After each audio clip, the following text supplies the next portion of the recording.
ශ්‍රද්ධාවන්ත පින්වතුනි, අද අපි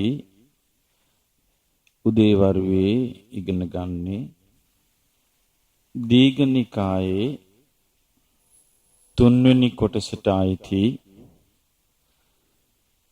බුද්ධ දේශනාවක්. මේ දේශනාවේ නම අග්ගඤ්ඤ සූත්‍රය. මේ දේශනාව තුළ බුදුරජාණන් වහන්සේ එකම කාරණයක් ඉස්මතු කර කර පෙන්වා වදාලා. ඒ කාරණාව තමයි මෙලොවත් පරලොවත් දෙකේදීම මේ ලෝක සත්වයාට පිහිටවන්නේ ධර්මය කියන කාරණාව. ඊට අමතරව මේ අග්ගඤ්ඤ සූත්‍රයේ සඳහන් වෙනවා ලෝක විනාශය වුණාට පස්සේ මේ ලෝක සත්වයා ආයෙත් මේ මිනිස්යන් හැටියට සකස් වෙලා යන්නේ කොහොමද කියන එක. මෙන්න මේ ප්‍රධාන කරුණු දෙක මේ අග්ගඤ්ඤ සූත්‍රයේ දකින්නට ලැබෙනවා. ඔබට මේ දේශනාවට සවන් දීමේදී බුදුරජාණන් වහන්සේට මේ ලෝකයේ පිළිබඳ තිබෙන අවබෝධය කොයිතරම් පුළුල් එකක්ද? බුදුරජාණන් වහන්සේගේ අවබෝධය කොයිතරම් විස්මිත එකක්ද කියලා ඔබට තේරුම් ගන්නට පුළුවන් වේවි. මේ ලෝකේ ඊටාම කලාතුරකින් කෙනෙකුටයි බුදුරජාණන් වහන්සේගේ දේශනාවක් ඒ ආකාරයෙන්ම ඉගෙන ගන්නට ලැබෙන්නේ. බොහෝ විට සිද්ධ වන්නේ මේ දේශනාවක් මුල් කරගෙන තම තමන්ගේ පෞද්ගලික අර්ථකථන විස්තර කරනවා. තමන්ගේ පෞද්ගලික තෝරාදීන් විස්තර කරනවා. එතකොට කෙනෙක් බුද්ධ දේශනාව අසන්නම් කියලා හිතාගෙන අන්තිමේදී බැලින්නම් අහලා තියෙන්නේ තම තමන්ගේ පෞද්ගලික කරුණු ගැලපීමක් මිසක් බුදුරජාණන් වහන්සේගේ දේශනාවක් නොවේ. ඒක මේ සමාජයේ මේ ලෝකයේ තියෙන එකක්. එබඳු එකක් සිද්ධ වන්නේ එක දෙයක් නැතිවීම නිසා. මොකක්ද ඒ? ශ්‍රද්ධාව. ශ්‍රද්ධාව නැතිවීමෙන් තමයි ඒ බුදුරජාණන් වහන්සේගේ දේශනාව ඒ ආකාරයටම ගන්නේ නැතුව එක අදහස් වලට භාජනය කරවන්නේ. නමුත් යම් කිසි කෙනෙකුට නියමාකාරයෙන් බුද්ධ දේශනාවක් සම්පූර්ණයෙන්ම ශ්‍රවණය කළාම එයාට ඒකේ ලොකු අස්වැසිල්ලක්. අපි කිව්වොත් මේ දේශනාව ඇහුවට පස්සේ යාගේ බඩ පිරෙනවා. අන්න එතකොට ඒක බුද්ධ දේශනාවක්. අන්න එහෙම එකක් මේකේ තියෙනවා. මට මතකයි සමහර දවස්වලට මා සූත්‍ර දේශනා කියවද්දී මට හිතේ ඇති වෙන ප්‍රීතිය දවස් 2-3 තියෙනවා. අන්න එහෙම එකක් මේ බුද්ධ දේශනාවල තියෙනවා. හැබැයි මේ ධර්මයේ ගැන හිත පහදින්න ඕනේ. අන්න එතකොටයි මේ අවස්ථාව අපට ගන්නට පුළුවන් වන්නේ. මේ දේශනාව බුදුරජාණන් වහන්සේ වදාළේ සවැත් නුවර පූර්වාරාමය කියන මිගාරමාතු ප්‍රාසාදයේදී. මිගාරමාතු ප්‍රාසාදයයි පූර්වාරාමයයි කියන්නේ එකම ස්ථානෙට. විශාඛා මහෝපාසිකාව යටටට්ටුවේ කාමර 500කුත් උඩටට්ටුවේ කාමර 500කුත් කියන කාමර 1000කින් සමන්විත ආවාසයක් බුදුරජාණන් වහන්සේ ප්‍රමුඛ සංඝ රත්නයට පූජා කළා. අන්න ඒකට කියනවා පූර්වාරාමයේ කියලා. ඒ වගේම මේකට කියනවා මිගාරමාතු ප්‍රාසාදය කියලා. මිගාර කියලා කියන්නේ විසාකා උපාසිකා විවාහ වෙච්ච පවුල් પરම්පරාවට කියන නම. එතකොට මේ පවුලේ සියලු දෙනා මිගාර මාතා කියලා විසාකා මහ උපාසිකාවට ගෞරව නාමයක් පුද කළා. ඊට පස්සේ විසාකාව ඒ නමිනුත් ප්‍රසිද්ධ වුණා. අන්නේ විසාකාව තමයි අර ප්‍රාසාදය පූර්වාරාමයේ කෙරෙව්වේ. බුදුරජාණන් වහන්සේ මේ දේශනාව කරද්දී වැඩ සිටියේ ඒ පූර්වාරාම විහාරයේ. ඒ දවස්වල වාසෙට්ඨ භාරද්වාජ කියලා සාමණේර ස්වාමින් වහන්සේලා දෙනමක් උපසම්පදා කටයුත්තකට පුහුණු වෙමින් හිටියා. එදා බුදුරජාණන් වහන්සේ සවස් වරුවේ ඒ විහාරේ හෙවණැල්ල කියන පැත්තේ සක්මන් කර කර වැඩ සිටියා. සක්මන් කර කර වැඩ සිටිනවා මේ වාසිට්ඨ භාරද්වාජ ස්වාමීන් වහන්සේලා දැක්කා. දැකලා කතා වුණා අන්න බුදුරජාණන් වහන්සේ සක්මන් කරමින් වැඩ සිටිනවා. අපි එතනට යමු.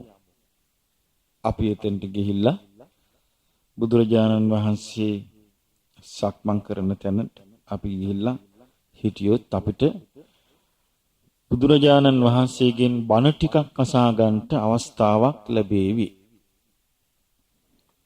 කියලා මේ ස්වාමීන් වහන්සේලා දෙනම බුදුරජාණන් වහන්සේ සක්මන් කරද්දී බුදුරජාණන් වහන්සේ පිටුපසින් පැත්තකින් වෙන්න මේ ස්වාමීන් වහන්සේලාත් සක්මන් කළා. අපි සමහර අවස්ථාවල ඔහොම කරනව නේද? කවුරු හරි කෙනෙක් එහාට මෙහාට සක්මන් කර කර ඉන්නකොට කතාවට පැටලෙන්න ඕන කමක් තියෙනවා නම් අපිත් මොකද කරන්නේ? හිමීට ගිහිල්ලා එයත් එක්කම සක්මන් කරනකොට යා මොන හරි යහනකට අපි උත්තර දෙනවා. එහෙම තමයි ඊට පස්සේ කතාවට වැටෙන්නේ. ඒ වගේ එකක් මෙතන උනේ. ඉතින් මේ දෙනම මේ ස්වාමීන් වහන්සේලා දෙනම සක්මන් කරනකොට බුදුරජාණන් වහන්සේ මේ ස්වාමීන් වහන්සේලා දිහා බලලා කියනවා වාසිට්ඨේනි දැන් ඔබ ඊටාම උසස්යයි සම්මත බ්‍රාහ්මණ කුලේ බ්‍රාහ්මණ වංශෙන්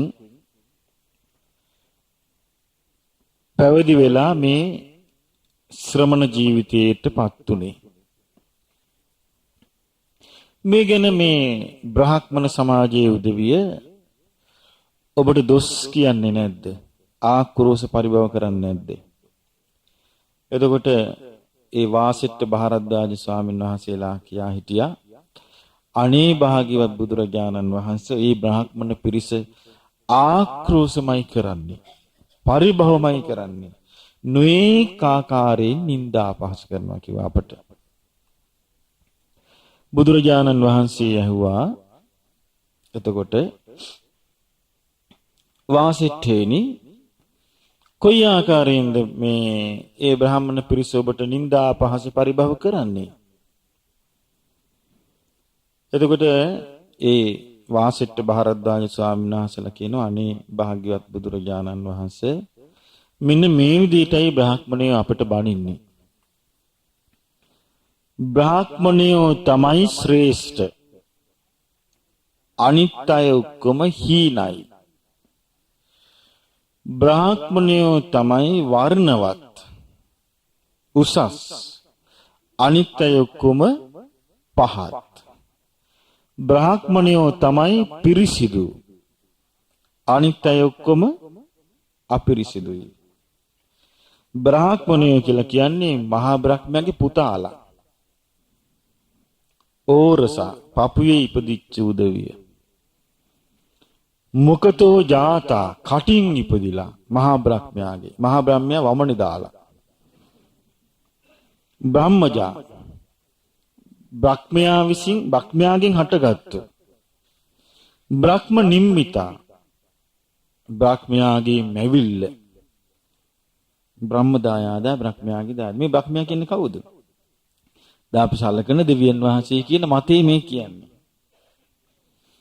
ඒ කියන්නේ දෙවියන් ඒ දේව මැවිල්ල තමයි බ්‍රාහ්මණ සමාජේ.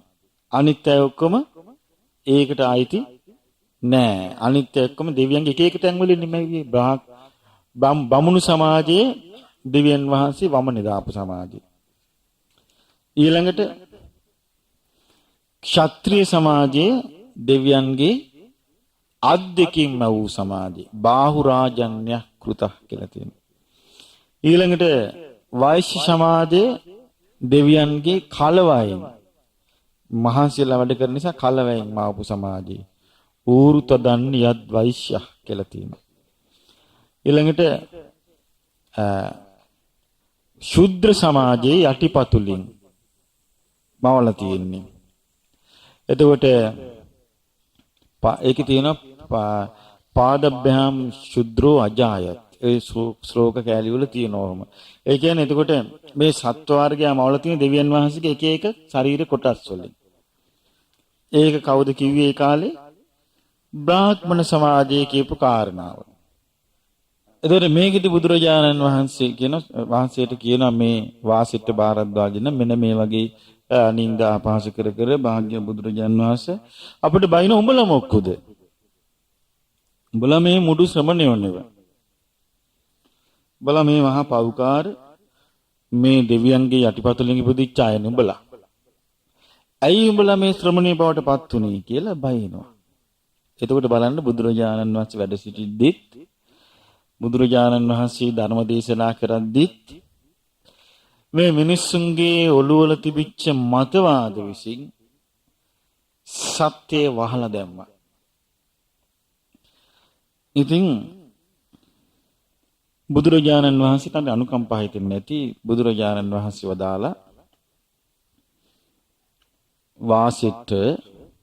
වාසිට්ඨේනි ඔය බ්‍රාහ්මණයන් ඔය කයි කතන්දර කියන්නේ පුරාණ ලෝකෙ ගැන කිසිම දෙයක් දන්නේ නැතුව. පුරාණ ලෝකෙ ගැන කිසිම දෙයක් දන්නේ නැතුව කයි කතන්දර කියන්නේ බ්‍රාහ්මණයාමයි ශ්‍රේෂ්ඨ අනිත් උදවිය හීනයි බ්‍රාහ්මණයාමයි උසස් අනිත් උදවිය පහත් බ්‍රාහ්මණයයි පිරිසිදු අනිත් උදවිය අපිරිසිදුයි බ්‍රාහ්මණයෝ තමයි දෙවියන්ගේ පුතාලා බ්‍රාහ්මණයෝ තමයි දෙවියන්ගේ කටින් ඉපදුනේ බ්‍රාහ්මණයෝ තමයි බ්‍රාහ්මණ නිර්මාණයක් මේක දේව මැවිල්ල කියනවා බුදුරජාණන් වහන්සේ වදාලා මේක වාසෙට මේ මිනිස්සු චුට්ටක්වත් මේ කල්පනාවකින් තොරව කියන මේක කියන්නේ බ්‍රාහ්මණ සමාජයේ මේ බ්‍රාහ්මණ පුංචි ගෑනු ළමයි වැඩි වී පැමිණෙනවා බ්‍රාහ්මණ සමාජයේම ඒ ගෑනු ළමයි විවාහ වෙනවා තරුණ වෙලා. ඒ අයම ගර්භණී වෙනවා. ඒ බ්‍රාහ්මණ කාන්තාවන් දරුවන් වදනවා. ඒ බ්‍රාහ්මණ කාන්තාවන්ම දරුවන්ට කිරිපොපවා කියනවා දීවමැවිල්ලයි කියලා. මේ මොකද්ද මේ කියලා බුදුරජාණන් වහන්සේ අහනවා. අහලා කියන මේගොල්ලෝ බ්‍රහ්මානං චේව අබ්බාචික්ඛන්ති බ්‍රහ්ම කියලා කොටසක් මේ ලෝකේ ඉන්නවා ආන්ගේ බ්‍රහ්මයන්ට ගර්හා කරනවා නින්දා කරනවා බ්‍රාහ්මණයෝ මැව්වයි කිය බ්‍රහ්මියෝ මැව්වයි කිය ඒ දෙවියන්ට නින්දා කර කර මුසාච භාසන්ති බොරුවක් කිය යනවා දේමවිල්ලක් උනාය කිය බොරුවක් කිය යනවා බහුංච අපුඤ්ඤම් පසවති ඒ නිසා බොහෝ පව් රැස් කර ගන්නවා. එහෙනම් දැන් මතක තියාගන්න දේවමැවිල්ල ගත කතා කරන සියලු අය මේ ලෝකයේ සිටිනවා නම් යම්කිසි දෙවිවරු ඒගොල්ලන්ටත් ගරහා කරනවා නිඳා කරනවා අපහාස කරනවා පැහැදිලිවම බොරුවක් කියාගෙන යනවා ඒ වගේම ඒ තුලින් පව් රැස් කර ගන්නවා. පැහැදිලිවම මේ දේශනාවේ තියෙනවා. තේච බ්‍රහ්මාණං චේව අබ්බාචික්ඛන්ති මුසාච භාසන්ති බහුංච පුඤ්ඤං පසවಂತಿ. බොහෝ පව් රැස් කරගන්නවා. ඊළඟට බුදුරජාණන් වහන්සේ වදාලා වාසිට මේ සමාජයේ කොටස් හතරක් පේන්න තියෙනවා දැන්. ඒ කියන්නේ සමාජය තුල තිබුණා. ඒ තමයි ක්ෂත්‍රිය, බ්‍රාහ්මණ, වෛශ්‍ය, ශූද්‍ර. ක්ෂත්‍රිය කියලා කියන්නේ පරිපාලන ක්ෂේත්‍රයේ ඉන්න පිරිස, පරම්පරාව. රාජ පරම්පරාව. බ්‍රාහ්මණ කියන්නේ පූජක පැලැන්තිය. එතකොට වෛශ්‍ය කියන්නේ වෙළෙන්ද පැලැන්තිය. ඊළඟට ශූද්‍ර කියන්නේ වහල් සමාජය. මේක ඉතින් බ්‍රාහ්මණය බොහොම මානසිකත්වයේ ඒ විදිහට පවත්වන්න. ඔය මනුස්මෘති කියන පැරණි ග්‍රන්ථවල තියෙනවා සඳහන් වෙලා මේ බ්‍රාහ්මණයෝ ජප කරන්නේ වයිම අහගෙන හිටියොත් ඒ ශුද්‍රෙක් යාගේ කනට ලාකඩ වක් කරන්න කියලා. බැරි වෙලාව ශුද්‍රයෙකුගේ කටෙන් බ්‍රාහ්මණයෙකුගේ වේද ග්‍රන්ථ පාඨයක් කිව්වොත් ඒක ඇහුනොත් බමුණෙකුට දිව ඇදලා කපන්න කියලා තියෙනවා. එහෙම නීති තිබෙච්ච සමාජයක බුදුරජාණන් වහන්සේ පහළ වුණේ.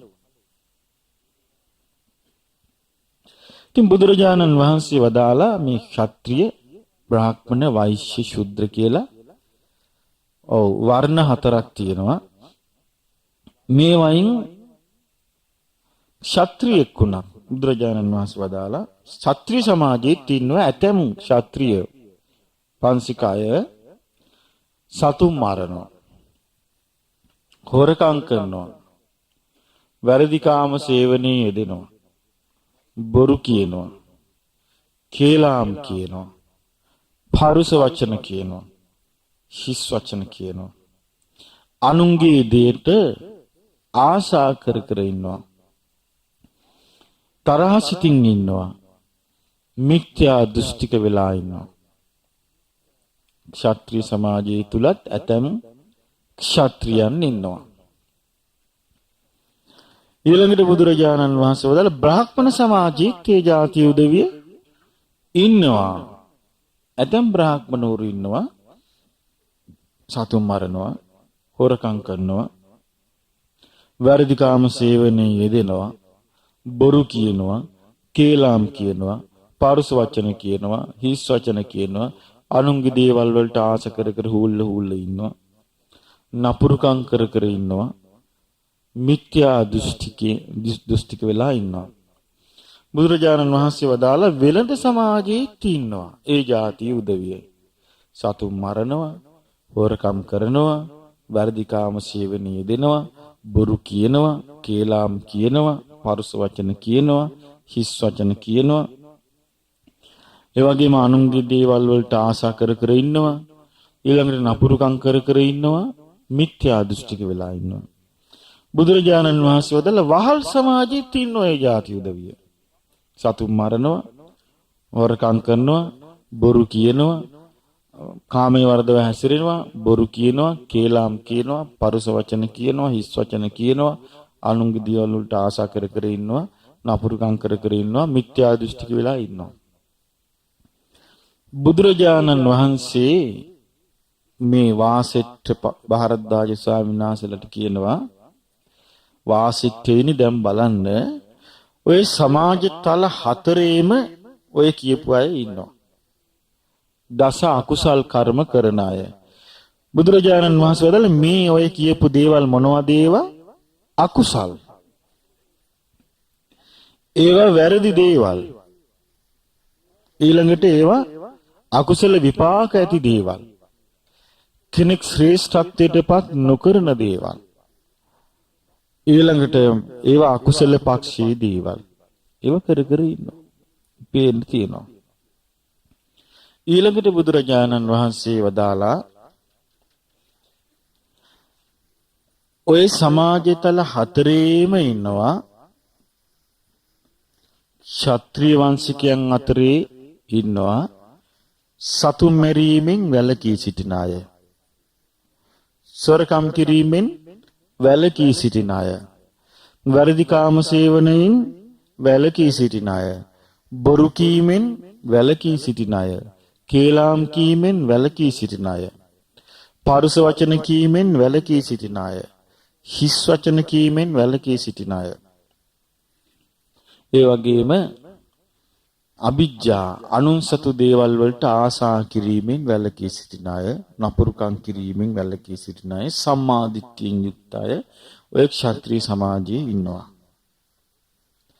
බ්‍රාහ්මණ සමාජයේ තේ අය ඉන්නවා. ඒ කියන්නේ බ්‍රාහ්මණ සමාජයේ බ්‍රාහ්මණයන් අතර ඉන්නවා සොරකම් කරන්නේ නැති, සතුන් මරන්නේ නැති, සොරකම් කරන්නේ නැති, වැරදි කාම සේවනයේ යෙදෙන්නේ නැති, බොරු කියන්නේ නැති, කේලාම් කියන්නේ නැති, පරුස වචන කියන්නේ නැති, හිස් වචන කියන්නේ නැති, අනුන්සතු දේවල් වලට ආශා කර කර ඉන්නේ නැති, නපුරුකම් කරන්නේ නැති සම්මා දිට්ඨියෙන් යුක්ත අය ඉන්නවා.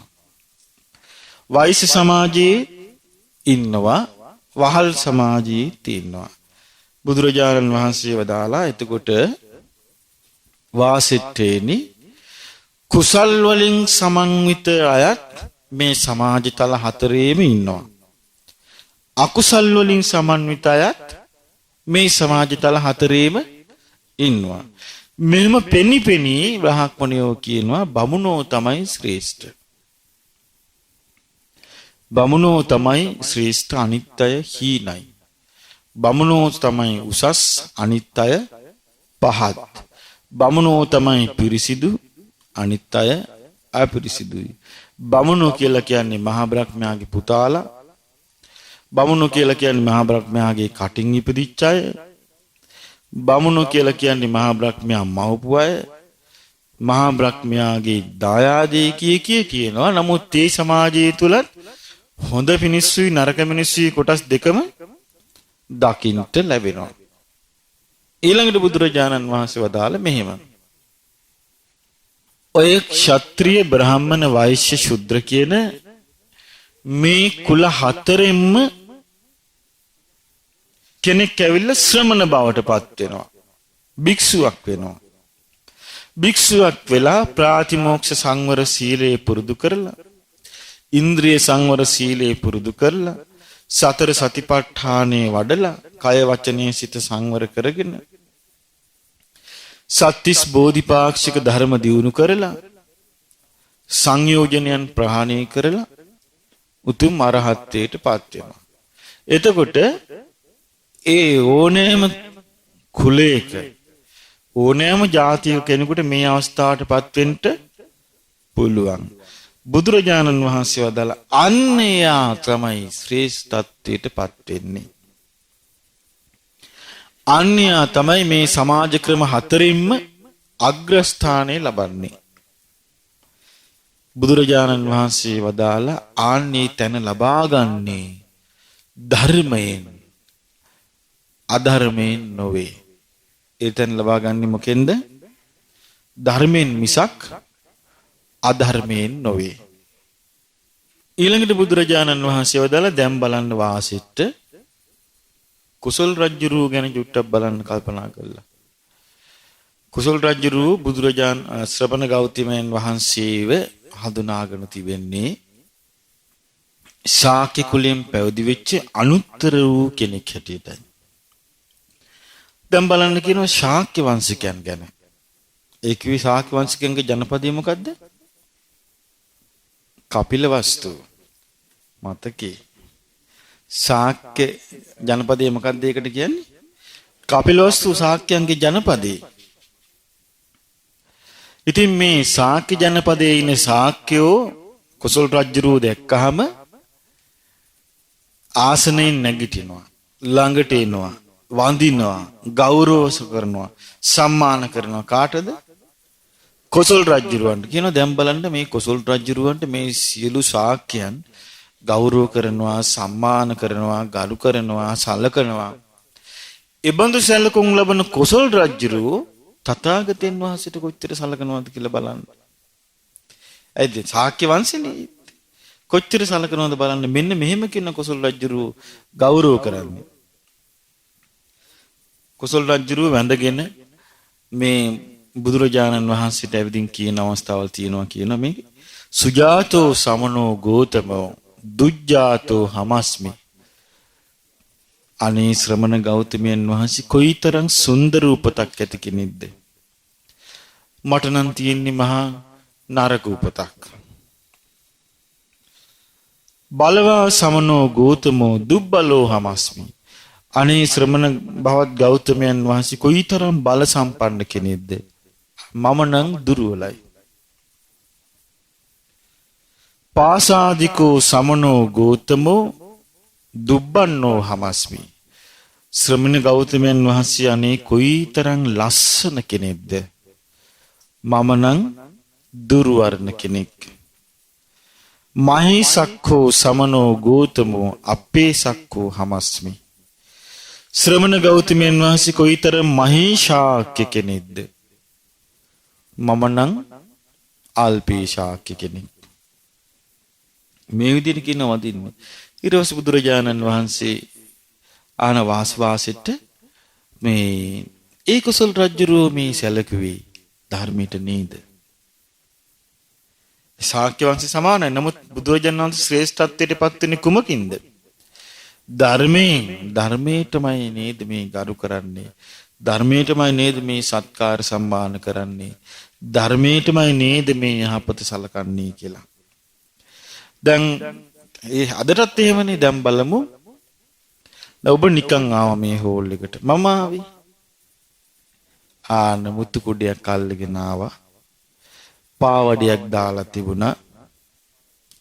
මේ වාඩි වෙන ආසනයට මේ සුදු රෙද්දක් දාලා මේ මොකේද මේ ගෞරව කරන්නේ?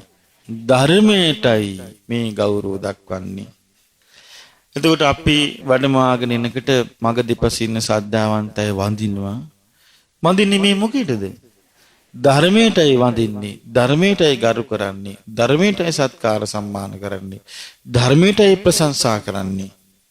බුදුරජාණන් වහන්සේ වදාලා ඒ නිසා මෙන්න මෙහෙම වාසෙට මතක තියාගන්න කිව්වා. මෙන්න හොඳ කියමනක් තියෙනවා බුදුරජාණන් වහන්සේගේ. ධම්මෝ වසෙට්ඨෝ ජනේ තස්මින් දිත්තේ චේව ධම්මේ අபிසම්පරායේච. මෙලොවදී පරලොවදී ලෝක සත්වයා අතර ශ්‍රේෂ්ඨ වන්නේ ධර්මයයි. මෙලොවදී පරලොවදී ලෝක සත්වයා අතර ශ්‍රේෂ්ඨ වන්නේ ධර්මයයි. එහෙනම් අපි මතක තියාගන්න ඕන අපි ශ්‍රේෂ්ඨ වන්නේ රූපෙන් නොවේ. අපි ශ්‍රේෂ්ඨ වන්නේ කටහඬින් නොවේ. අපි ශ්‍රේෂ්ඨ වන්නේ ධනෙන් නොවේ. අපි ශ්‍රේෂ්ඨ වන්නේ කීර්තියෙන් නොවේ. අපි ශ්‍රේෂ්ඨ වන්නේ සැප සම්පත් වලින් නොවේ. ශ්‍රේෂ්ඨ වන්නේ කුමකින්ද? ධර්මයෙන්. ඔබ කවදා හරි ශ්‍රේෂ්ඨ වන්නේ ධර්මයෙන්. අප ශ්‍රේෂ්ඨ වන්නේ ධර්මයෙන් මිසක් වෙන දෙයකින් නොවේ. ඒකයි බුදුරජාණන් වහන්සේ විදිහට වදාළේ. උන්වහන්සේ වදාලා ඉමිනාපිකෝ ඒතං වාසෙට්ඨා පර්යායේන වේදිතබ්බං යථා ධම්මෝච ධම්මෝ වසෙට්ඨෝ ජනේ තස්මින් දිත්තේ චේව ධම්මේ අபிසම්පරායේච. මෙලොව පරලොව දෙකේම ජනතාව අතර ශ්‍රේෂ්ඨත්වයට පත්වන්නේ ධර්මයයි කියලා. ඊළඟට බුදුරජාණන් වහන්සේ මේ හොඳ කරුණක් විස්තර කරනවා. මේක මතක තබා ගන්න. බුදුරජාණන් වහන්සේ වදාලා යම් කෙනෙකුට වාසෙට සද්ධා නිවිට්ඨා. මෙන්න මේ වචන ටික මතක තියාගන්න. පාලි වචන. සද්ධා නිවිට්ඨා. නිවිට්ඨා කියන්නේ අචල ශ්‍රද්ධාව. ශ්‍රද්ධාව තියෙනවා වෙනස් නොවන. ඊළඟට මූල ජාතා. මුල් හටගත්තු. මූල ජාතා. දල්හා දැඩිව පවතින. ඒ විතරනේ මේ ශ්‍රද්ධාවේ විශේෂත්වය තමයි අසංහාරියා සමනේනවා බ්‍රාහ්මණේනවා දේවේනවා මාරේනවා බ්‍රහ්මුණාවා කේනචවා ලෝකස්මින්. ලෝකයේ කිසි දෙවියෙකුටවත් සමණයෙකුටවත් බ්‍රාහ්මණයෙකුටවත් දෙවියෙකුටවත් මාරයෙකුටවත් බ්‍රහ්මයෙකුටවත් කිසිවෙකුට හෝ සොලවාලිය නොහැකි ශ්‍රද්ධාව. අන්නේ ශ්‍රද්ධාව තමයි අපි ඇති කරගත යුත්තේත්. අපි ඇති කරගන්න ඕනේ පුහු ශ්‍රද්ධාව නෙවෙයි. පුහු ශ්‍රද්ධාව කියන්නේ ඒ ශ්‍රද්ධාව මූනිච්ඡාවට තියෙන ශ්‍රද්ධාව. අපි ඇති කරගන්න ඕනේ මූනිච්ඡාවට තියෙන ශ්‍රද්ධාවක් නෙවෙයි. මොකක්ද එහෙනම්? මූලජා නිමිට්ටා නොසෙල්වී පවතින මූලජාතා මුල් ඇදලා තියෙන දල්හා දැඩිව පවතින අසංහාරියා දෙවි මිනිස් බ්‍රාහ්මණ කිසි කෙනෙකුට සුලවාලිය නොහැකි ශ්‍රද්ධාව. බුදුරජාණන් වහන්සේ පෙන්වා දෙන මේ ශ්‍රද්ධාව තුළ අග්‍ර තත්ත්වයටපත් වෙන්නේ කවුද? රහතන් වහන්සේ. බුදුරජාණන් වහන්සේ වදාළ වාසෙට රහතන් වහන්සේට නම් පුළුවන් ඔය බමුණෝ කියපු කතාව කියන්න. මෙන්න මේ විදිහට පුළුවන් රහතන් වහන්සේට කියන්න. කොහොමද? භගවතෝ මිපුත්තෝ භාග්‍යවතුන් වහන්සේගේ පුතා මම. ඕරසෝ ලයෙහි උපන් පුතා මම. මුකතෝ ජාතෝ සිරිමුව මඩලින් උපන් පුතා මම. ධම්මජෝ ධර්මයෙන් හටගත්තු කෙනා මම. ධම්ම නිම්මුතෝ ධර්මයේ මැවිල්ලයි මම. ධම්ම දායාදෝ ධර්ම දායාදයයි කියලා ආන්නේ කෙනාට නම් කියන්ට පුළුවනි. ඊළඟට බුදුරජාණන් වහන්සේ වදාලා වාසිට්ඨේනි තථාගතයන් වහන්සේට මෙන්න මේ නම් තියෙනවා. තථාගතස්සේතං වාසිට්ඨා අදි වචනං. තථාගතයන්ට කියන නම් තියෙනවා. මේ බලන්න කියනනම් ධම්මකායෝ ඉතිපි ධර්ම ශරීරය කියනවා බුදුරජාණන් වහන්සේට. බ්‍රහ්මකායෝ ඉතිපි ශ්‍රේෂ්ඨ ශරීරය කියනවා. ධම්ම භූතෝ ඉතිපි ධර්මෙන් නිපන් කෙනා ධර්මෙන් ඉපදිච්ච කෙනා කියනවා. බ්‍රහ්ම භූතෝ ඉතිපි ශ්‍රේෂ්ඨත්වයෙන් ඉපදිච්ච කෙනා කියනවා. ඔන්න දැන් බුදුරජාණන් වහන්සේ මේ දේශනාවෙන් ඉස්මතු කරලා පෙන්වන්නේ මොකක්ද? මෙලොවත් පරලොවත් ජන සමාජයේ ශ්‍රේෂ්ඨ වන්නේ ධර්මයයි. අන්න ඒක කියද්දි තමයි බුදුරජාණන් වහන්සේ මෙන්න මේ ලෝක විනාශයට පත් වෙලා ආයමත් මිනිස්යා හැටියට මේ සත්වයා පරිණාමයට පත් වෙන හැටි විස්තර කරපු එක. අපිට විශේෂයෙන්ම තියෙන්න ඕනේ මේ කරුණවලදී ශ්‍රද්ධාව. ඔබ අහලා තියෙනවද 1900 මං හිතන්නේ 30 ගණන් වල වගේ වෙන්න ඕන බටහිර පරීක්ෂකෙක් එයා පරීක්ෂා කළ පරමාණු එයාට පරමාණු ගැන පරීක්ෂා කළා එයා තීරණයකට ආවා ඩෝල්ටන් කියලා පුද්ගලෙක් එයා ඉදිරිපත් කරපු මතයට කියන ඩෝල්ටන්ගේ පරමාණු වාදය කියලා. එයා කිව්වා පරමාණුව තමයි මේ කඩලා අන්තිම කඩන්න පුළුවන් එක. පරමාණුව බිඳින්න බෑ. පරමාණු නිට්ටයයි කිව්වා. ඒක කියපු ගමන් ලංකාවේ හිටපු බෞද්ධයෝ සියලු බෞද්ධයෝ නෙවෙයි බුදුරජාණන් වහන්සේගේ ධර්මයට එක්කෙනෙක් ඔය ටික දෙනෙක් ඉන්නවා ධර්මයට මොකක් හරි විරුද්ධව කියනකම් ලෑස්ති වෙලා ඉන්නවා එයා ඒ පැත්ත ගන්න. ඒ පැත්ත ගත්ත පරම ඩෝල්ටන්ගේ පැත්ත. ඩෝල්ටන් සරණ ගියා ඒක පාටය. ඊට පස්සේ මොකද කිව්වේ? අන්න බලාපන් මේ ඔන්න බුදුහාමුදුරුවෝ ඔක්කොම අනිත්‍ය අනිත්‍යයි කොයි විද්‍යාඥයෝ හොයාගෙන තියෙන නිත්‍යයි කියලා. ඒ කියන්නේ මෙයා වෙන දෙයක් සරණ යන්න දිව දික් කරගෙන ඉන්නවා. බුදුරජාණන් වහන්සේගේ ධර්මයට විරුද්ධ වචනයක් කියවෙනකන් ඉන්නවා ඒ පැත්ත ගන්න. ඔබ එහෙම කෙනෙක් වෙන්න එපා. ඔබ ඊට වඩා නුවණ පාවිච්චි කරන මධ්‍යස්ථ කෙනෙක් වෙන්න ඕන. අන්තිමට මොකද වුනේ? ආයෙත් පරීක්ෂකවරු පරීක්ෂා කළා. ඒක එතන අතර වුණේ නැහැ. පරීක්ෂා කළා ආයෙ පරමාණු ඒගොල්ලෝ බින්දා. බිඳලා කිව්වා මෙතන තියෙන්නේ ඉලෙක්ට්‍රෝන, නියුට්‍රෝන, ප්‍රෝටෝන මේවයි තියෙන සමස්ත චලනයක් කියලා. එතකොට අර ඩෝල්ටන්ගේ පැත්ත ගත්තේ වහගෙන හිටියා. කටයි අනිත් ඒවායි. එතකොට මේ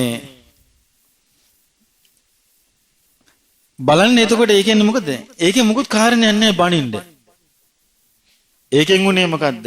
අනිත්‍ය තවත් තහවුරු වුණා. තහවුරු වෙනකොට මෙයා හිටියා වහගෙන. ආයි මොනවා හරි ඇදුනොත් තේම ධර්මයට මොනවා හරි පහර ගහන්න අදහසක් එයා ඒ පැත්තේ ඉඳලා පහර ගහනවා. මේක තමයි ශ්‍රද්ධා රහිත කෙනාගේ ලක්ෂණය.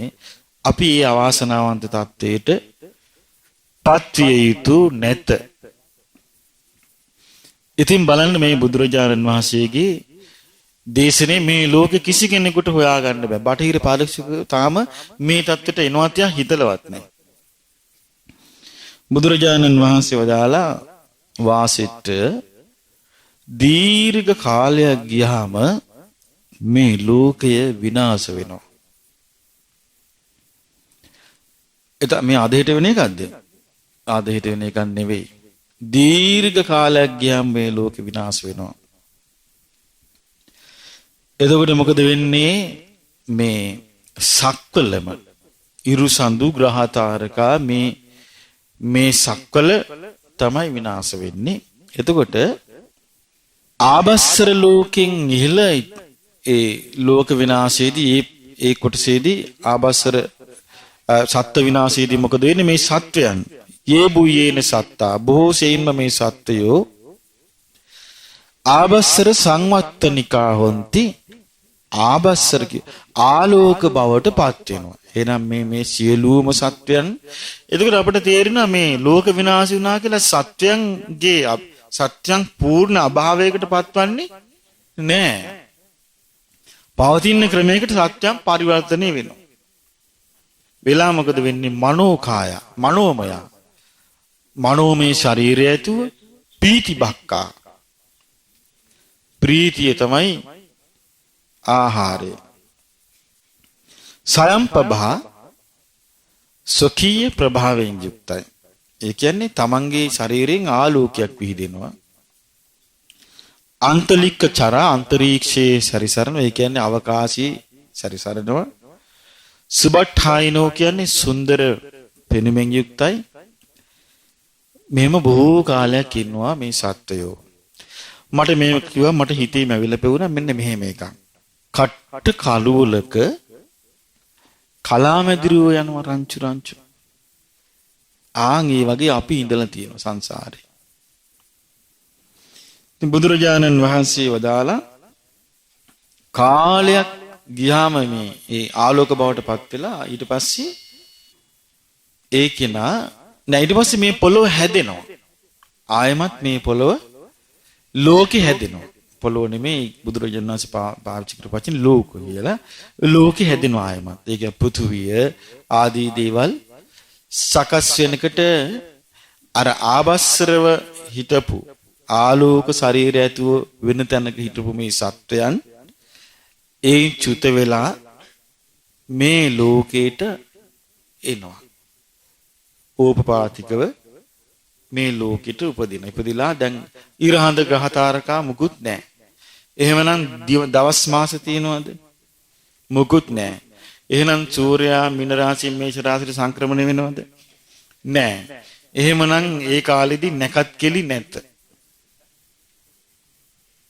ඒ කාලෙදි නෑ. ওই මහා නැකත් කෙලි නෑ ඒ කාලේ. කරුවලයි තනිකරබ කරුවලයි මේ කරුවලේ මනෝ ශරීර වලින් යුත් මේගොල්ලෝ මේම ඇවිද ඉන්න පොළොවේ. පොළොවේ නෙමෙයි මේ ආකාශේ අවකාශය ඇවිද ඉන්නකොට දැන් හිරුසඳු නෑනේ.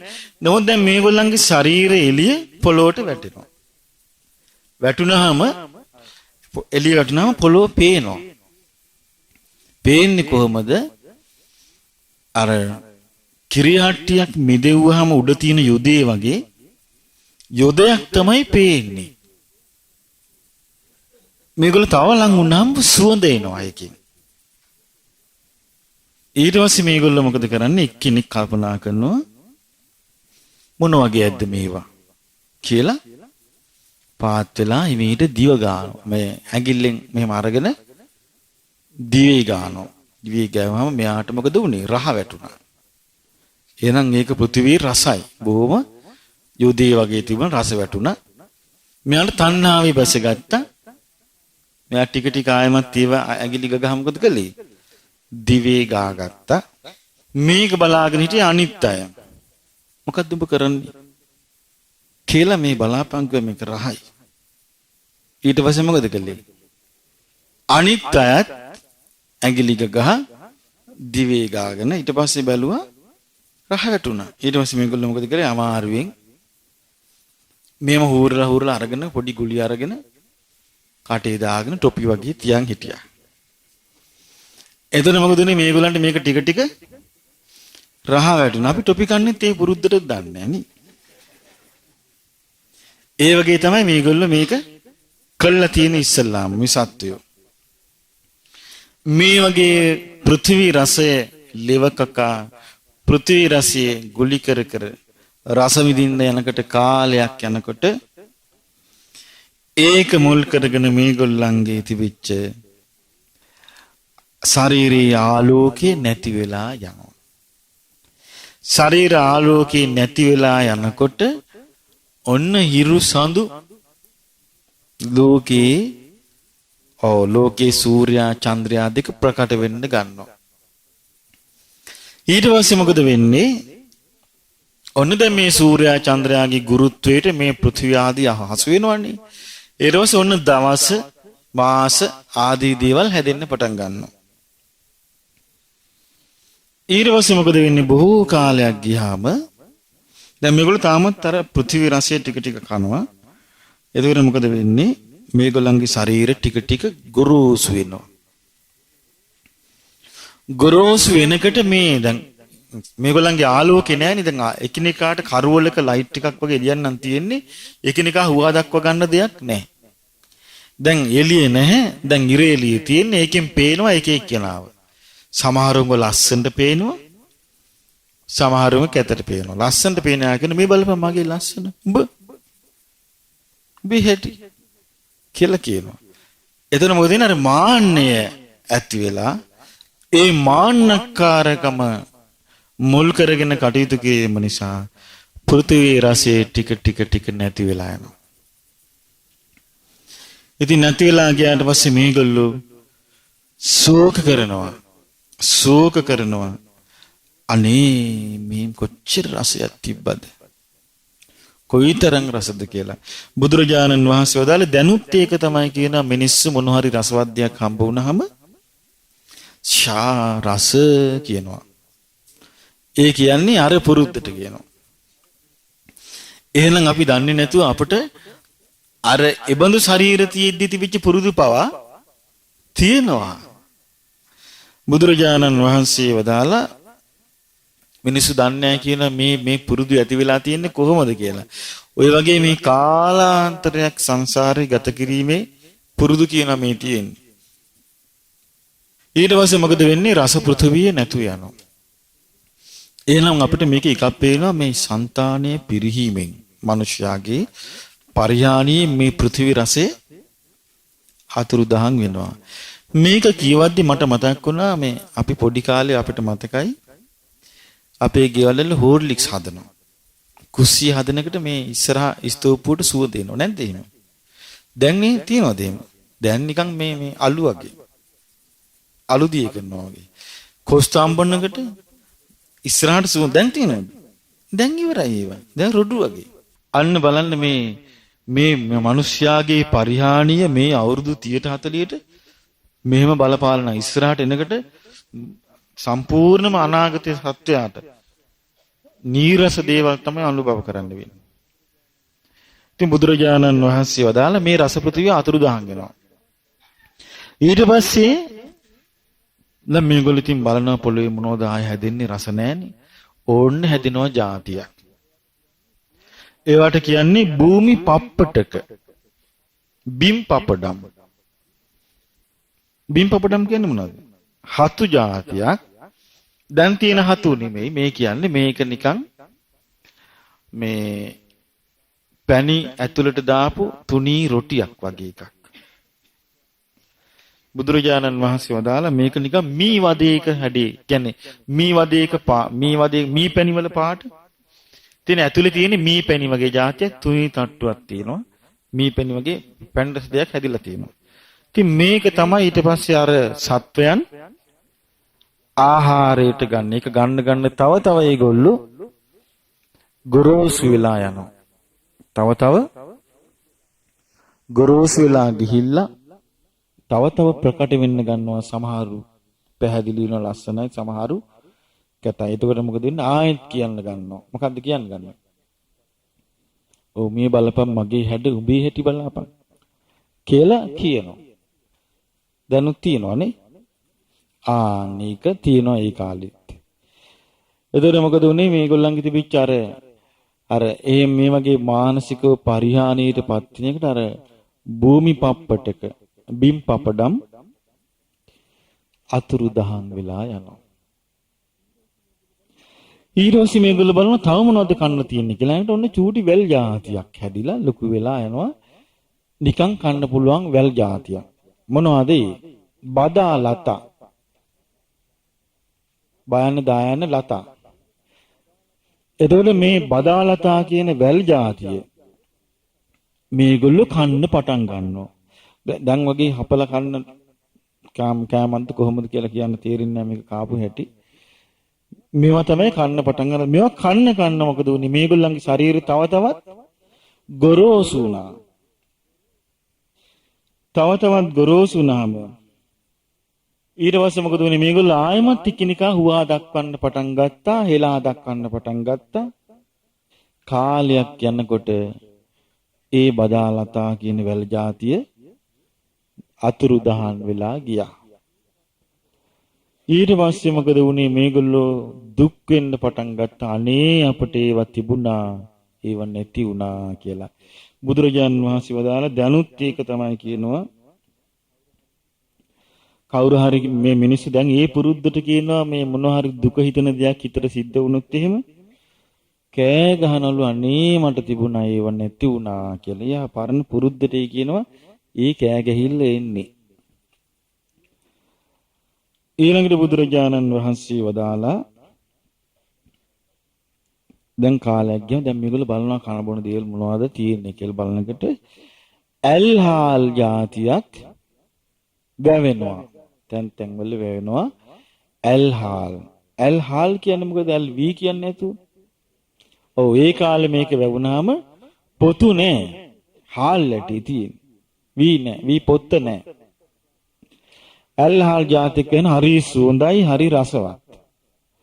ඉතින් මේ සත්වයෝ මොකද කරන්නේ? මේ ඇල්හාල් තමයි අරගෙන යන්නේ. උදේට යනවා, උදේට ගිහිල්ලා ඇල්හාල් අරගෙන කනවා. ආය හවසට ආයෙත් ඇල්හාල් කනවා. ආයෙ පහවදා උදේට යනකොට අර ඇල්හාල් කඩාගත්තු තැන්වල ඒ විදිහටම ආයෙමත් ඇල්හාල් හැදිලා තියෙනවා. මේ ඇල්හාල් කන්න මොකද උනේ? මේගොල්ලන්ගේ ශරීරය සම්පූර්ණයෙන්ම මුළු ශරීරෙම අංග සම්පූර්ණව ප්‍රකට වෙන්න පටන් ගත්තා. එතකොට ස්ත්‍රිය හැටියට පේන්න ගත්තා. පුරුෂයා හැටියට පේන්න ගත්තා. ඊට පස්සේ මොකද වුනේ? මේ ස්ත්‍රී පුරුෂ දෙන්න ඔවුනොන් දිහා බලාගෙන හිටියාම ඔවුනොන් කෙරෙහි මොකද වුනේ? රාගයක් හටගත්තා. රාගයක් හටගත්තාම මේගොල්ලෝ අසත් ධර්මයේ යෙදුණා. එතකොට මොකද වුනේ? මේක බලංගට අනිසත්‍ය මේ මොකද කියලා පස් වලින් ගහන්න ගත්තා. පිස්සුදුඹලට කියලා. ගල් වලින් ගහන්න ගත්තා. ගොම වලින් ගහන්න ගත්තා කියලා තියෙනවා. එහෙනම් ඒ කාලේ ගවයන් ඉඳලා තියෙනවා. ගොම වලිනුත් ගහන්න ගත්ත බුදුරජාණන් වහන්සේ වදාලා ආන්ගේ පුරුද්දටයි කියනවා. ඒ බුදුරජාණන් වහන්සේ වැඩ සිටින කාලේ අලුත් මගුල් ජෝඩු වලට පස් ගහන්නේ. මෙහි ගහන්නේ මොනවද? මල් වලින් නේද? මල් වලින්ද? වතුර වලින් ගහනවා. ඉඳුල් වතුනාවන මට මතකයි මම විශ්වවිද්‍යාලේ ඉන්න කාලේ මේ ඒ අර අලුත් ජෝඩු වලට මේ එහෙම පෙන් කරන්න බෑ ආවට ගියාට. ඔව් වතුර බාදුලින් ගහනවා. ඊට පස්සේ අවසර තියෙනවා. එතකොට පැහැදිලිව පේනවා මේ මොකද්ද මේ ඉන්නේ? මේ අර පරණ පුරුදු. පරණ පුරුදු මේ ඉන්නේ. අපි දන්නේවත් නැහැ මේ පරණ පුරුදු මේ ඉන්නේ කියලා. බුදුරජාණන් වහන්සේ වදාළ මේ මිනිස්සු දන්නේ නැහැ කියනවා. ඒ මොකද කරන්නේ කියලා. පුරාණං අග්ගඤ්ඤං අක්ඛරං අනුස්සරಂತಿ නත්තේ වස්සත්තං ආජානಂತಿ. මේගොල්ලෝ දන්නේ නැහැ මේකේ තේරුම මොකද්ද කියලා. අර පැරණි දේ කියන මේගොල්ලෝ මේ කරන්නේ.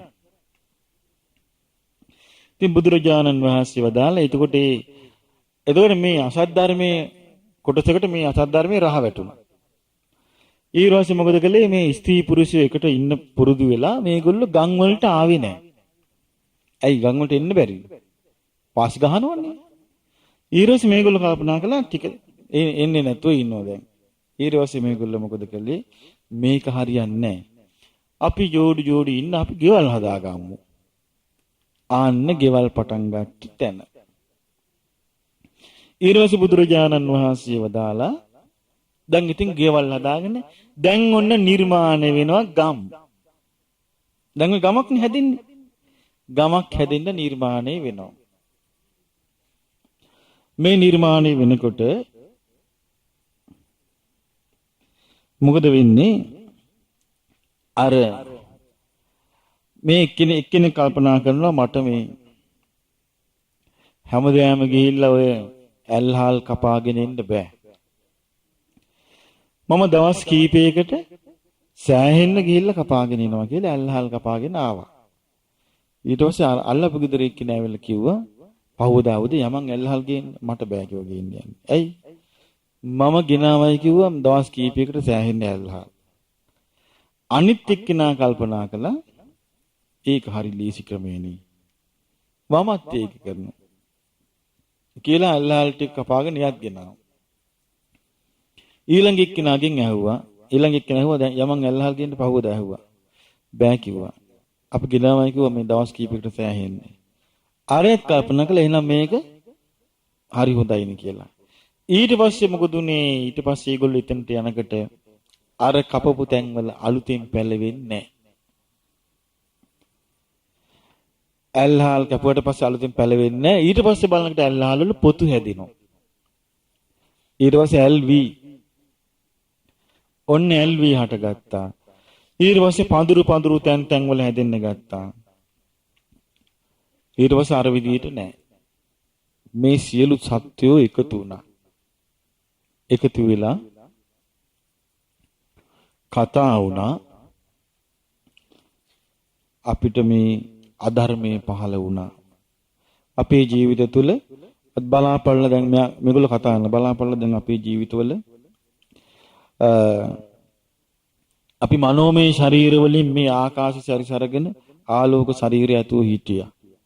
ඊට පස්සේ අපි මේ පොළොව live ගන්න පටන් අරගෙන මේ ආලෝකේ නැති වෙලා ගියා. ඊට පස්සේ මොකද වුනේ? අපිට මේ පෘථිවි රාශිය අතුරුදහන් වෙලා පපඩම් జాතියක් හැදුනා. අන්තිමට ඒවා කකා ඉඳලා ඒවත් නැති වෙලා ගියා. ඊට පස්සේ බදාලත ආවා. අන්තිමට බදාලතත් ගියා. ඊට පස්සේ ඇල්හාල් ආවා. දැන් ඇල්හාලුත් නැහැ. LV තියෙන්නේ. දැන් කලින් වගේ ඒව හැදෙන්නෙත් නැහැ. ඒ තැන්වල අපි දැන් ඉතින් වැඩක් කරමු කිව්වා. අපි අපේ මේ ගෙවල් වලට ඕන හැටියට අපි මේ කුඹුරු බෙදමු කිව්වා. වැටවල් ගහමු කිව්වා. මගේ කොටස මේක, උඹේ කොටහ අරක, උඹේ කොටහ අර කෑල්ල උඹ ගනින්, අර එහා පැත්තේ කෑල්ල උඹ ගනින් කියලා මොකද කළේ? එකතු වෙලා වැටවල් ගහන්න පටන් ගත්තා. වැටවල් ගහන්න පටන් අරගත්තට පස්සේ දැන් ඉතින් වැටවල් ගහගෙන ඒ සීමාව තුළ තියෙන ඒවා විතරයි මේගොල්ලෝ පරිභෝජනයට ගන්නෙ. ඊට පස්සේ මොකද උනේ? එක්කෙනෙක් හිටියා ටිකක් තෘෂ්ණාව තියෙන. එයා කල්පනා කළා මගේ එක තිබුණා වේ. මම අරයගෙකින් ගන්නවා කියලා මොකද කළේ? ඔව් හොරින් ගිහිල්ලා කපාගෙන පණිනකටම අහු වුණා. හිටපිය කියලා අල්ලගත්තා. අල්ලගෙන හොරකම් කළා නේද තෝ? ඔව් කිව්වා. ඇයි උඹේ තියෙන්නේ දැන් අපි දුන්නේ උඹට කොටහ? ඇයි උඹ එකකින් ගත්තේ නැත්තේ? ඊට පස්සේ කරන්න ඉපවුවා. හා කිව්වා. ඊට පස්සේ ගියා. පහවදා මෙයා කල්පනා කළා මං එහෙනම් වෙන කුඹුරකින් හොරකම් කරනවා. කියලා මොකද කළේ? වෙන කුඹරකින් ඇල්වි අරගෙන පණිනකටම අහු වුණා. හිටපිය කියලා අල්ලගත්තා. අලංග දැන් උඹට ඊයේත් කිව්වා නේද මේක කරන්න එපා කියලා. උඹ අදත් මේ හොරකම් කරනවා නේද? කරන්න බෑ ඊට පස්සේ කිව්වා. හා කිව්වා. ඊට පස්සේ ගියා. ඊට පස්සේ මෙයා පහවදා කල්පනා කළා මං එහෙනම් අද වෙන කුඹරකින් හොරකම් කරනවා. වෙන එකකින් හොරකම් කරන්න පටන් ගත්තාම ආය අල්ලගත්තා.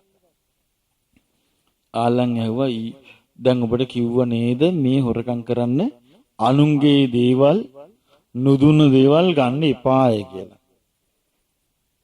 කිව්වා. ඇයි උඹ මේක කළේ නැති කියලා දුන්නා එකක්. අතින් ගැහුවා.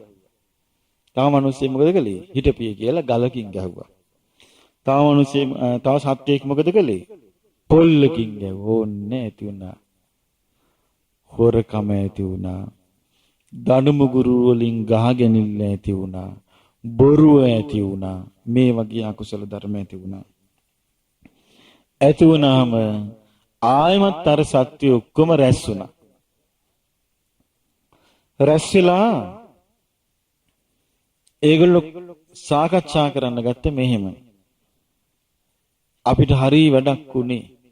අපි තුල පව් හටගත්තා. දැන් බලන්න අපි තුල හොරකම් කිරීම ඇති වෙලා. දැන් අපි තුල එකිනෙකාට බැනගැනිල්ල ඇති වෙලා. නිന്ദා අපහාස කර ගැනීම ඇති වෙලා. දඬු මුගුරු ගැනීම ඇති වෙලා. බොරු කීම ඇති වෙලා.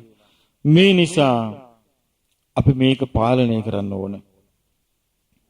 අපි මේ පිරිසෙන් එක්කෙනෙක්ව සම්මත කරගන්නමු. එයාට අවසර දෙමු අපි වැරදි කරපු අයට දඬුවම් දෙන්න. බනින්න ඕන එක්කෙනාට බනින්න. පළවහරින් පිරිසෙන් පළවහරින්න ඕන එක්කෙනාව පළවහරින්න අපි යාට අවසර දෙමු. දීලා අපේ අස්වැන්නෙන් කොටසක් අපි යාට දෙමු. ඒ කටයුත්ත කරනවාට. කියලා මේ පිරිස එකතු වෙලා හොඳට රූපේ තියෙන මහත දෙහිත කෙනෙක් හොයාගත්තා. හොයාගෙන මෙයා සාධාරණව කටයුතු කරන කෙනෙක් හොයාගෙන කිව්වා එම්බා සත්වය දැන් අපි ඔබට අපේ අස්වැන්නෙන් කොටසක් දෙනවා. ඔබ මේ අසාධාරණ කටයුතු වලට දඬුවම් කරන්න. ඔව් ගරහා කටයුතු කෙනාට ගරහන්න. එලවන්න ඕන එක්කෙනාව එලවන්න තීරණ ඔබ ගන්න විනිශ්චය කරලා අපි ඔබට දෙනවා කියලා. මෙන්න මේ විදිහට පිරිස විසින් සම්මත කරපු නිසා මහජන සම්මතෝති කෝවාසෙට්ට මහා සම්මතෝ මහා සම්මත කියලා නම හැදුනේ මේ මහජනයා සම්මත කළා. ඊට පස්සේ මොකද වුනේ?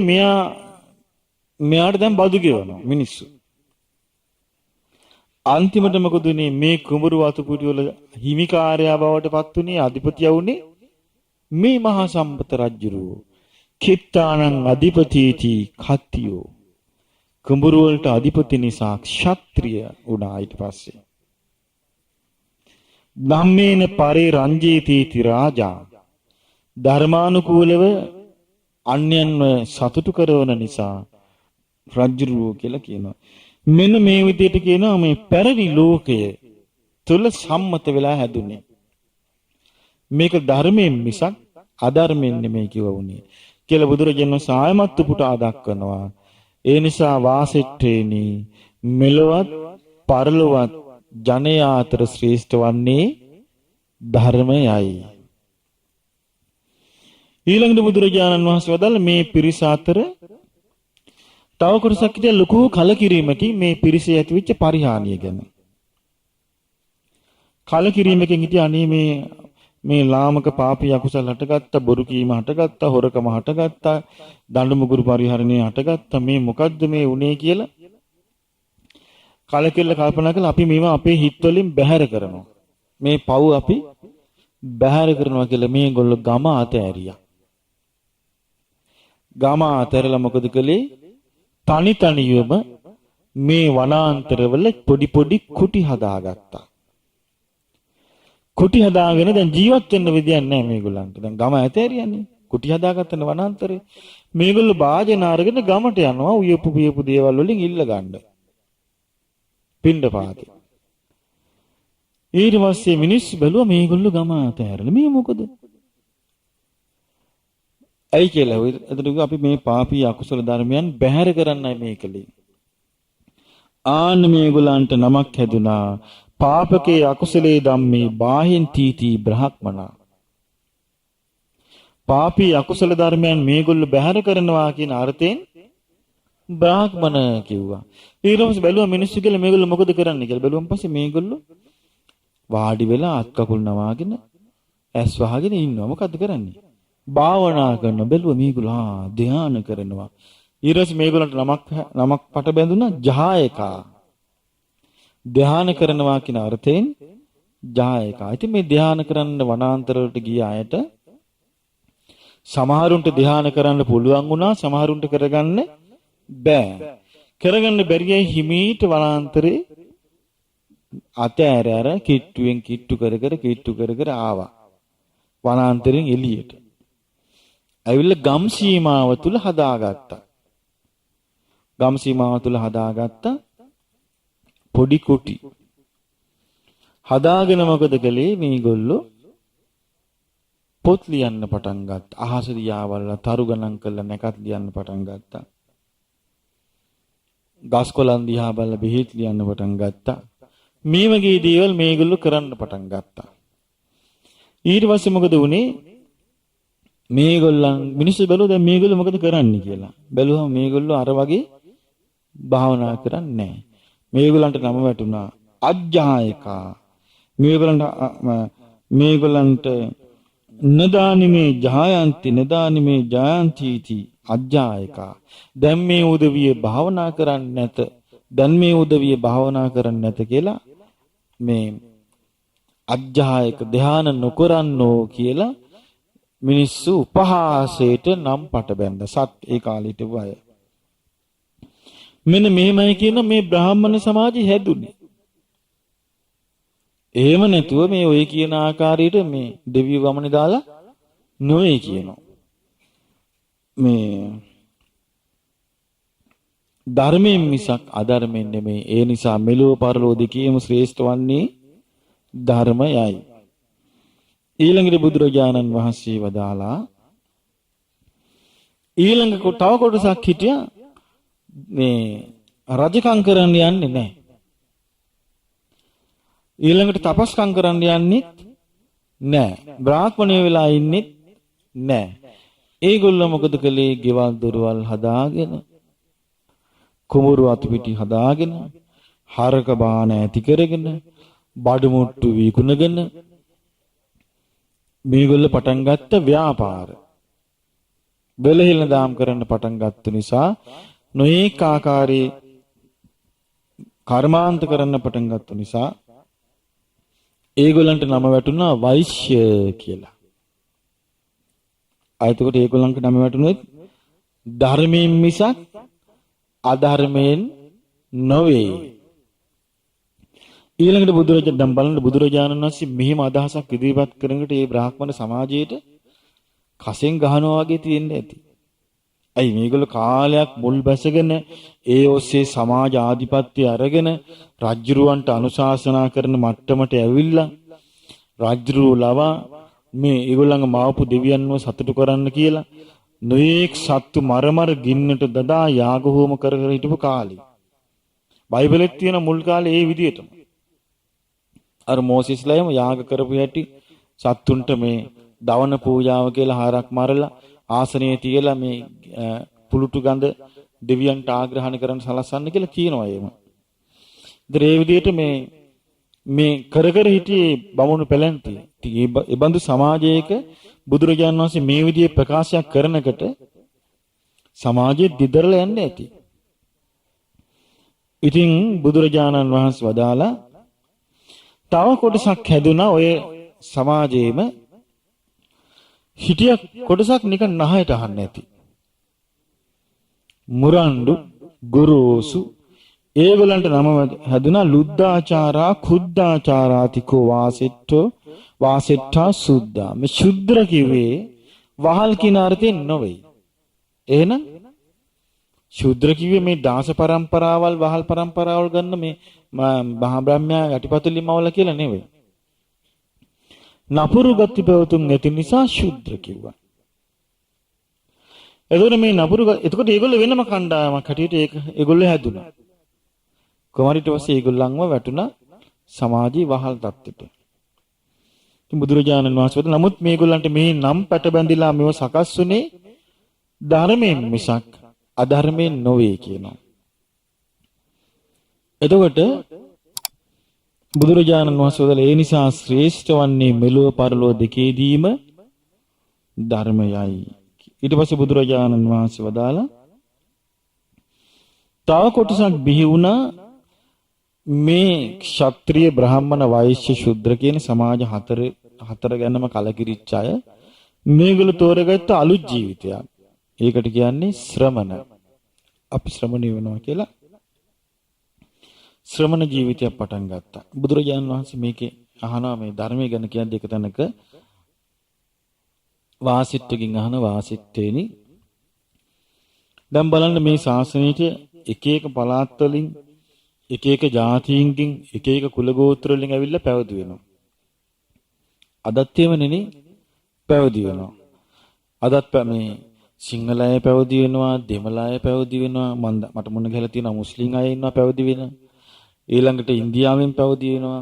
ඊළඟට ඇමරිකාවේ අය පැවිදි වෙනවා, එංගලන්තයේ අය පැවිදි වෙනවා, රුසියාවේ අය පැවිදි වෙනවා, ජපන් අය පැවිදි වෙනවා, ජර්මන් අය පැවිදි වෙනවා, ඇෆ්‍රිකන් කාර්යෝ පැවිදි වෙනවා. මේ ඔක්කොම පැවිදි වෙනවා. මේ පැවිදි වුණාට පස්සේ ඒගොල්ලන්ගේ අර පැවිදි වෙන්න ඉස්සලා තිබිච්ච එක නැතු යනවා. ඊර්වස්ය අහනකට කේතුම්මේ කවුද ඔබ කියලා අහනකට එයා පිළිතුරු දෙන්නේ අපි ශ්‍රාකි පුත්‍ර ශ්‍රමණයන් වහන්සේලා. ඒතර අර ගති ඔක්කොම ඉවරයි. බුදුරජාණන් වහන්සේ වදාළ මේ ඔක්කොම සිද්ධ වන්නේ ධර්මයෙන්මයි. ඊට පස්සේ බුදුරජාණන් වහන්සේ වදාලා ආන්නේමයි කියන ශ්‍රමණ සමාජය ඇති උනේ. ඊළඟට බුදුරජාණන් වහන්සේ වදාලා දැන් බලන්න ක්ෂත්‍රීය බ්‍රාහ්මණ වෛශ්‍ය ශුද්‍ර කියන මේ වර්ණ හතරේ කවුරු වේවා කයින් දුසිරිත කරලා වචනෙන් දුසිරිත කරලා මනසින් දුසිරිත කරලා මිත්‍යා දෘෂ්ටික වෙලා මිත්‍යා දෘෂ්ටික කටයුතු වල යෙදිලා වාසය කළොත් යා මරණින් මත්තේ දුගතිය යනවා නිරේ උපදිනවා. එහෙනම් ඒකට කුලය බලපාන්නේ නැහැ. ජාතිය බලපාන්නේ නැහැ. මරණින් මත්තේ දුගතියට යනවා. ඊළඟට බුදුරජාණන් වහන්සේ වදාළා ක්ෂත්‍රියෙක් වේවා බ්‍රාහ්මණයෙක් වේවා වෛශ්‍යෙක් වේවා ශුද්‍රයෙක් වේවා කයින් සුචරිතයේ යෙදිලා වචනෙන් සුචරිතයේ යෙදිලා මනසින් සුචරිතයේ යෙදිලා සම්මාදිට්ඨියෙන් යුක්තව වාසය කළොත් ඒ කෙනා මරණින් මත්තේ සුගතියේ උපදිනවා. ඊළඟ බුදුරජාණන් වහන්සේ වදාලා ක්ෂත්‍රියෙක් වේවා බ්‍රාහ්මණයෙක් වේවා වෛශ්‍යෙක් වේවා ශූද්‍රයෙක් වේවා කවරෙක් වූ වේවා සමහර ඉන්නවා කයින් සුචරිතයක් කරනවා දුස්චරිතයක් කරනවා වචනෙන් සුචරිතයක් කරනවා දුස්චරිතයක් කරනවා මනසින් සුචරිතයක් කරනවා දුස්චරිතයක් කරනවා කලකට සම්මාදිට්ඨියෙන් ඉන්නවා පින්පව් පිළි අරගෙන කලකට පින්පව් මොකවත් නැත කියාගෙන ඉන්නවා මේ වගේ ඉන්නවා සමහරු කලවම් කරගෙන මේක අන්නේ අය මරණින් පස්සේ සැප දුක් මිශ්‍ර වෙච්ච ලෝකවල උපදිනවා.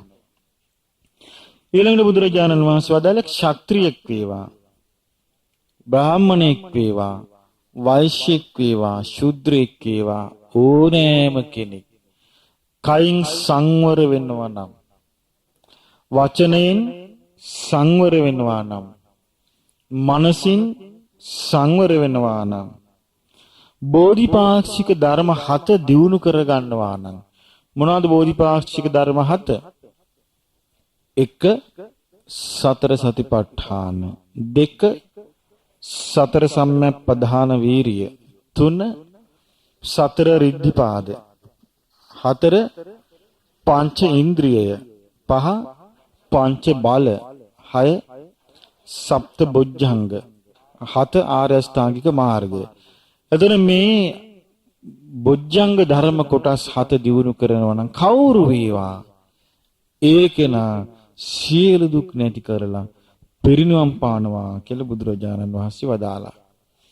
ඊළඟට බුදුරජාණන් වහන්සේ එතකොට මේකෙන් අපිට පැහැදිලිව පේනවා වැදගත් වෙන්නේ මොකද්ද? ධර්මයේමයි ශ්‍රේෂ්ඨ වන්නේ. ධර්මයේ තුලට පැමිණීමෙන්මයි යා ශ්‍රේෂ්ඨත්වයටපත් වෙන්නේ.